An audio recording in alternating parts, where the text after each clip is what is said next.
Those guys up in the big cushy chairs asking the questions and looking very dignified and very concerned about everything, they have no control whatsoever over any of the policies of the So, economy or the which money. which brings us to the policies. Why are they printing all this money? Are they in trouble? Yeah. Is the whole thing getting ready to blow up? Yeah. Is what Yeah, is good going one. on right Okay. now? Okay. Well, thanks for keeping me nudged I, along. I So want to we keep come. you right in there because I know. this is an unbelievable, I, unparalleled. We have the longest yeah. expansion in history. They've all of a sudden completely switched around, and they Yeah. went from we're going to keep raising interest rates to no, we're not. We're going to lower them, and now they're stopped. And then Yeah. they've come up with QE, and they're in the the repo market. What in the heck is going on? What are they afraid of? Okay. Well, see, you're a newsman and that kind of a guy, and I'm sort of a historian sometimes.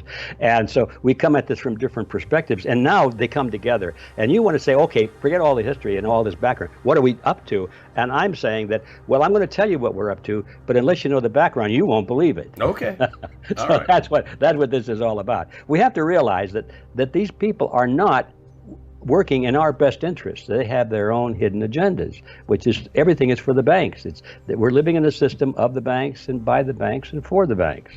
Now that is a reality. So now, what's going on today? Well, I can tell you that it's not in the interest of the people of the world. It's in the interest of the banks.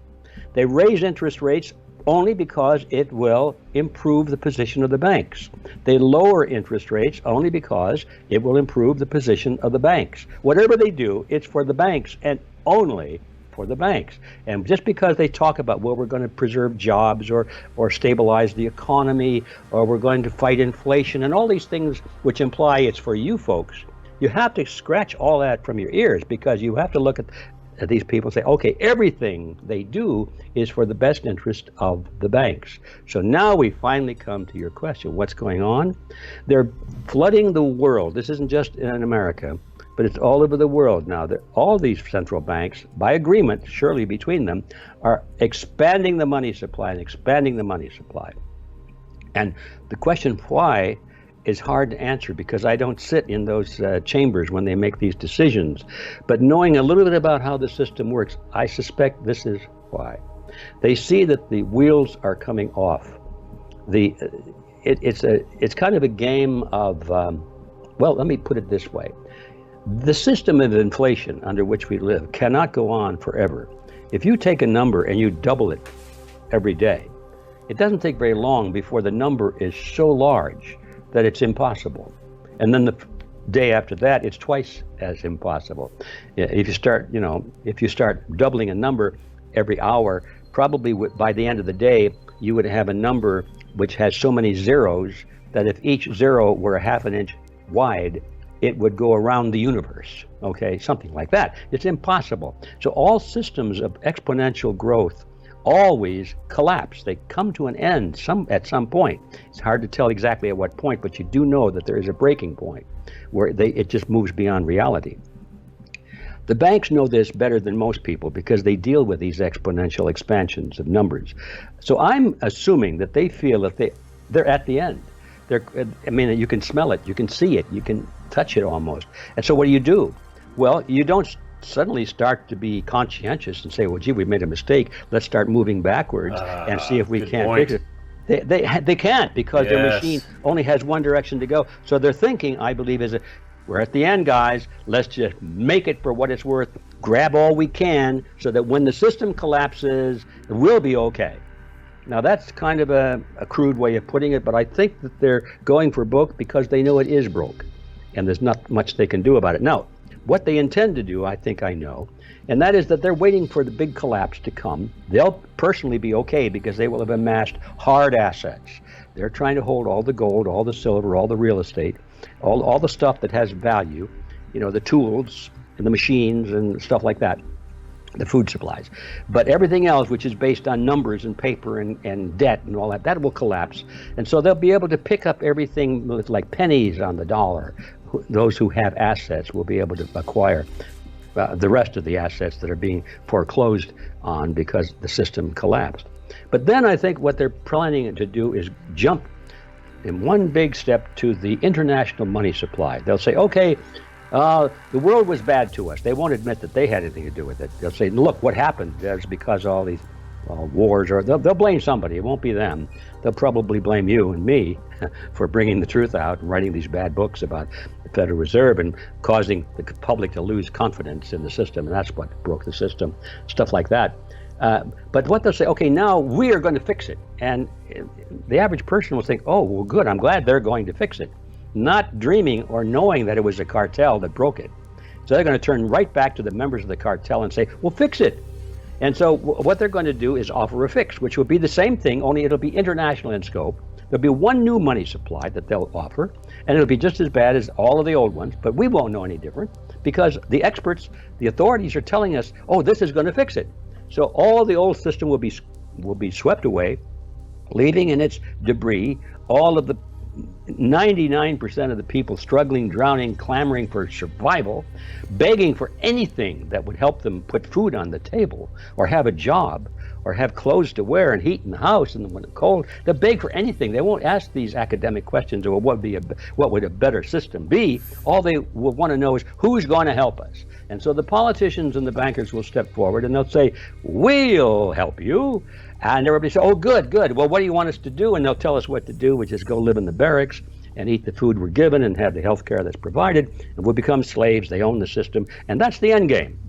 And of course, when the people rebel, as many of them will, martial law will come out. And people like you and I will be put in FEMA camps and will be called terrorists and so forth.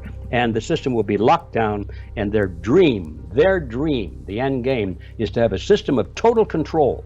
And with the people being thankful that they have these great masters ruling their lives because, look, they saved us from the economic collapse.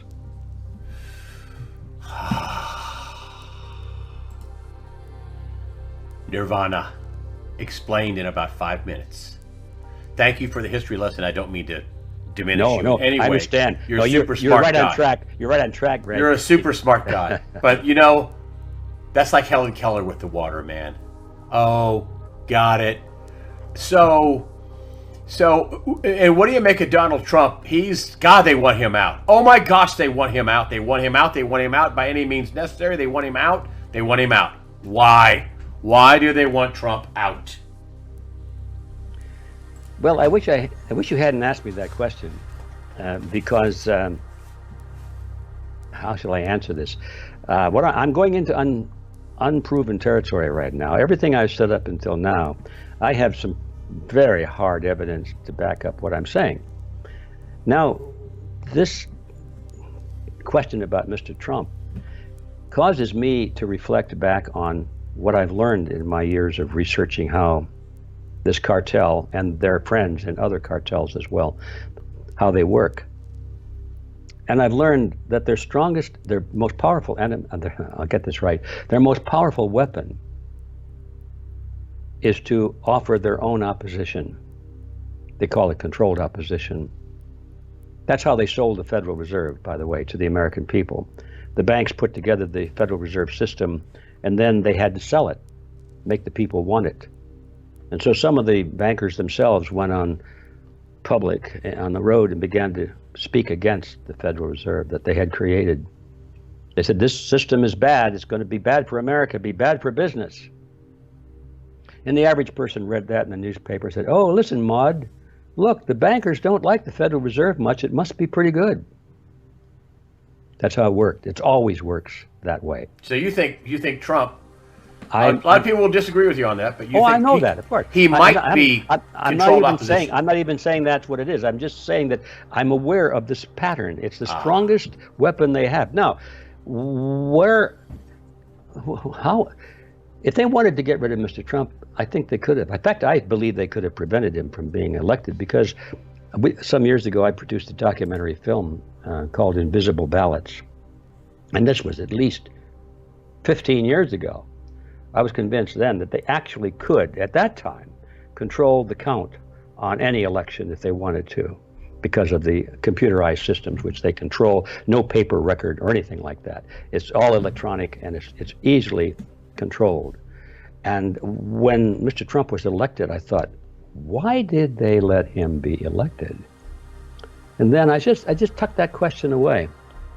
And then I remembered that Mr. Trump was on the campaign trail early, and he said, vote for me because I'm a businessman. I make deals.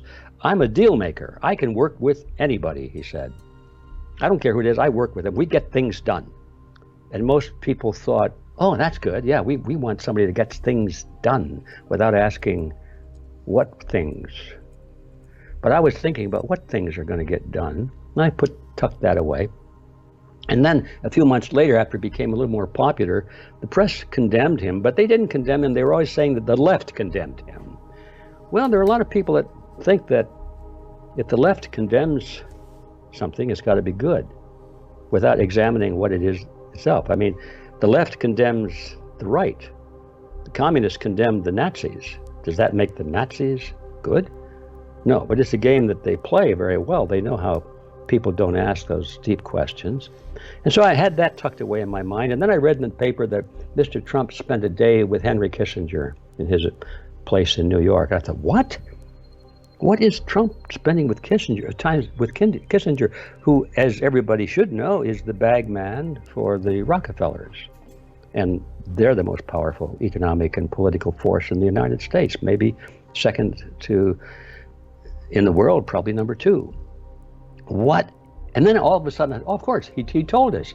I know now what he was doing there. He was making a deal. He said he's a deal maker. A deal.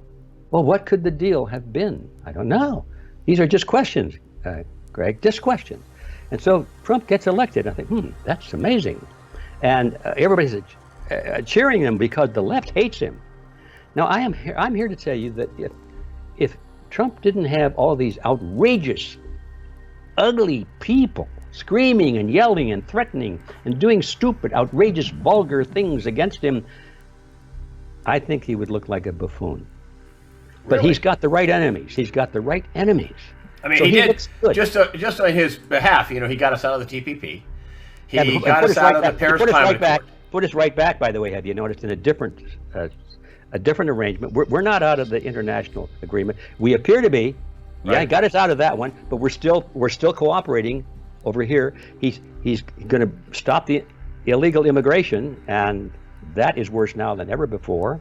Everything you look at that he appears to have, he said all the right things, and sometimes he did the right things, but everything he did that was correct has been undone now, or in the process of being undone. Well, we still have the Iran nuclear deal that wasn't signed. He got out of that, where pallets and pallets of cash. Okay. Was still Now they got the Paris Climate Accord. I'm not arguing with you, but I do want to bring up some and it's positive true. points. That was. I agree with that, and I want to make this very clear because I know that a lot of people are going to be outraged by what I'm saying, and I don't like to say this, but I want to emphasize that this is not my theory. These are the questions I'm asking because I see a pattern developing, because I think that if Hillary had been elected, there would have been no violence in the street. I can't see. No, you'd be in a concentration camp, though. Yeah. Well, So would I. Maybe, And so would I. possibly. Anyway, but I think that, if they can create enough violence with this simulation of race war, it's a simulation. I mean, what we see on television, as you know, Greg, is not the reality. It's like a little tiny window, and it's all staged. You move the camera over here, and it's a whole different story. But as long as the camera is focused on that crowd of 5,000 or 10,000 people, it looks like the world. They never go over and show you the buses lined up on the back streets where Soros's people brought in all those demonstrators who are being paid. So it's theater. And by the way, back to Mr. Trump again. I remember, I even recorded this. I have it in my computer. In the campaign trail, somebody asked him, Mr. Trump, what are you going to do about Mr. Soros if you're elected? And he said, oh, poor Mr. Soros, leave him alone. He's got enough problems. Oh, forget Soros. The media loves Obama. He's got enough problems. She goes, what about Soros? Let's talk about somebody else. What? And then I find out that he's a social friend of Soros. And I've heard, I haven't proved this, but I heard that Soros and his consortium was the biggest investor in bailing out Trump Towers.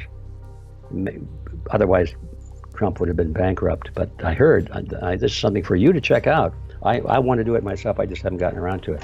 These things happen. Anyway, I wish you hadn't asked me the question, because my honest answer is what I just told you. You got a lot of questions. I have a lot of questions. And if this is true, it's it's really bad because what happens if it's not true? What would make you think? Oh, well, I didn't know that was. If it's not true, I just want to know how come they haven't gotten rid of him. Because if they can get rid of Kennedy, they can. Well, they've been working awful hard at it. Well, there are ways other than doing it in the media. I understand that. Well, he's also got, some of the biggest security forces surrounding him in the world, including Blackwater. Remember them? Well, I know. I remember Academy. He's hired his own. This is some serious stuff. Mm-hmm. I mean, I don't know. I don't know. I have a lot of questions too. Yeah, I know he's better than Hillary, who said there were limits to the First Amendment and there are limits to the Second. Excuse me, there are limits to the Second Amendment and there are limits to the First, said Hillary to Fox News anchor Chris Wallace, who sat there like a buffoon and went, "Oh, okay." Yeah, I know. He just sat there. Anyway, And what you will see is that the same Zionist powers that fund your movement fund the left. Now, I know most of you are going, that doesn't make any sense. Why would you fund two contradicting movements? It's very simple. Divide, weaken, rule. It's the Hegelian dialectic.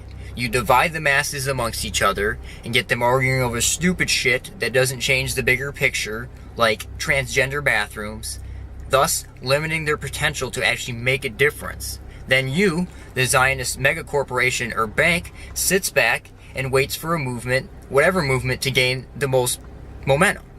And as that movement rises to power, so do you, because you fund both sides. So it doesn't matter who wins, regardless of who they are or what their rhetoric is, they're indebted to you, because you funded them to get to where they're at. So what you see with every president, and Trump's no different, they say one thing during the campaign to get elected, and you put your all into helping that movement because you probably thought it was a grassroots movement, but in reality, Cambridge Analytica was data mining the talking points that you wanted to hear, and Trump was simply repeating them. The very same people who are now saying, go Trump, yay, yay, yay, are the ones who 8 years ago would have been saying that's a load of garbage and nonsense. And I see this actually from some of the feedback that I get where, no, you see, you don't get it. Trump understands all this and he knows that it's all a game and a charade, but you see, he's playing into it so that he can undermine the propaganda and blah, blah, blah. It's like, what kind of nonsense backflips are you doing to say that this person who has the soapbox of all soapboxes in the world, anything he says is going to be publicized all around the world, who could actually come out and say the truth? No, he's playing into the lies in order to undermine the lies in 14-dimensional chess, blah, blah, blah. That kind of nonsense. Anyway. That's our problem, is that we have to ask questions. We have to ask the ugly questions, because if we don't ask them... Fair enough. We have to do Fair that. enough. And this is the kind of thing, actually, that goes on at the Red Pill. There are a lot of unpleasant issues that come up, and we don't even want to think about them because, my golly, if I can't trust my political leaders... If I can't trust my doctor, if I can't trust my lawyer, if I can't trust my minister, or whatever our issue is, where we have authorities that we have faith in, well, then we're through. That we just think, we give up, we're gone. I know. And so nobody wants to even ask these questions. And I think that's a mistake, because in the end, we're born into this world alone. We go out alone. And in the middle, we have a lot of friends, but it's still, we're individually responsible for our beliefs and our actions, and we have to have facts, real hard facts. Got to get out of the vat, got to take the red pill and look at reality to see it the way it really is. Hey, well, you don't have to be alone if you have Jesus. That would get me fired. Saying this right now, that would get me fired on network television. They'd haul me into the office and ream me for that. Of course, Jesus is not a figment of your imagination. He's well documented. Lee Strobel, the case for Christ. But I digress. How does the normal? I ask this all the time, and you're the guy to answer this question, because people always I'm a little person. My daddy was a machinist. I don't have any pedigree, man. I'm a mutt, and so little people like me want to know, what the heck do I do? What do I do? What do I do with this bankers, and they're printing all this money and they want to take control? What does the little guy do in your estimation? This is in your wheelhouse. Well. I think I have an answer, and it's one of those unpleasant answers, by the way. The way the question is normally asked to me is what can the average person do? Okay. And my answer is nothing. The average person is not going to do anything. The average person will watch his television. He'll never ask questions, especially the hard questions. The average person will believe everything that his authority tells him. The average person will back away from controversy, and because he doesn't have the stomach for that, he wants to be loved and liked by everybody, so he'll never speak up even when his most basic rights are being violated. Average person can't do anything. So the answer is, if you want to do something, is stop being average. You got to climb up out of that level and you have to become unaverage. You have to start asking questions, and you have to stand up and be able to take it on the chin now and then. You've got to get into the fray, get into the battle, speak up, join with others of like mind, get organized, start becoming active in the political arena, start forming your own channels of communication, start teaching your own kids instead of turning them over to the state. You've got to stop being average. And that's the answer. That's what we talk about at Red Pill. At the ending session, we'll be talking a lot about something called Red Pill University, as where we begin to take back sovereignty over our own lives and our own environment. In the physical world, should people be owning silver, food, water? I mean, for the rough spots that may happen coming up, if Donald Trump is the guy that they want to destroy, and we get into a full-blown battle between Trump and his backers, which a lot of people say are the military and the white hats, and the globalist, evil, Luciferian, well, I don't know, national socialist, communist, Marxist, globalist, Satanist, I don't know, pick one term. They're all in there. One, yeah. So if we get into a real knockdown, drag out, they're going to crash the economy and they're going to make Trump look bad. Do normal people need food and water and silver and some cash and, stuff like that? A car title? Yeah, Greg, I think that the question produces its own answer, is that you've got to have assets that are not paper money or based on paper money. If push comes to shove, you've got to be able to eat. You've got to have something that serves as money, and that means barter. So even whether it's moments of crisis or moments of calm, I have always felt, since I learned anything about money, which was when I started to write my book, but ever since that day I realized what the history of money was and how civilization has gone through cycles where economies collapse. They collapse. It's not something you wonder if, it's a question of when. And once you realize that, then you start thinking, well, what happened to the people that lived in those economies when they collapsed? And it's always the same. Those that were totally dependent on paper currencies or whatever the national currency was, they perished in one way or another. Some of them physically perished. The rest were just reduced to slavery. They had to be beggars or whatever. But those that had physical assets, and usually that's gold or silver, but it could have been other things. It could have been. I say this jokingly. Today I said if I could make a recommendation, if you got some money, go buy a warehouse full of cheap white wine, okay, and then guard it, because when things really get bad and people can't afford anything else, they'll be buying wine to dumb down their senses. So you'll do very well with wine or rubber tires or cement. Bags of cement, things like that everybody needs, even in times of great crisis. You'd be better off than if you just had a big stack of dollar bills that don't buy anything anymore. So the answer is you need physical assets if you have any resources at all.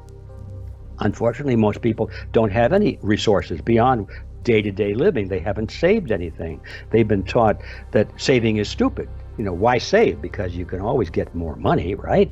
And the question, why would you save? And it's a good question, because if you saved it in terms of a bank account and 5 years down the line you thought you had $100,000 that was going to really be worth a lot of money, but 5 or 10 years down the line you can't buy a postage stamp with $100,000, as it happened in the Weimar Republic in Germany years ago. Their money was so devalued that you took a wheelbarrow of money, of paper money, to the grocery store to buy a loaf of bread. So anyway, back to the question. You need hard assets. And for most people, that's gold or silver. You don't have to worry about, well, you do have to protect it. That's one of the weaknesses. If you've got a little stash of gold coins or silver coins, you have to worry about somebody stealing it from you. And that's true of anything of material value in any system. If you've got a car, you've got to worry about somebody stealing it from you, especially if the police department is gone and you can't rely on them, or maybe maybe the police department, what you have to worry about stealing your car. Maybe those, things like that happen in societies. So I don't have the answer to that, except in the broad term is that get out of money. Have what you need to live on, but if you have any surplus at all, my advice would be to move it into hard assets that you can control and that which will be of value to a lot of other people. And that's as far as I can go.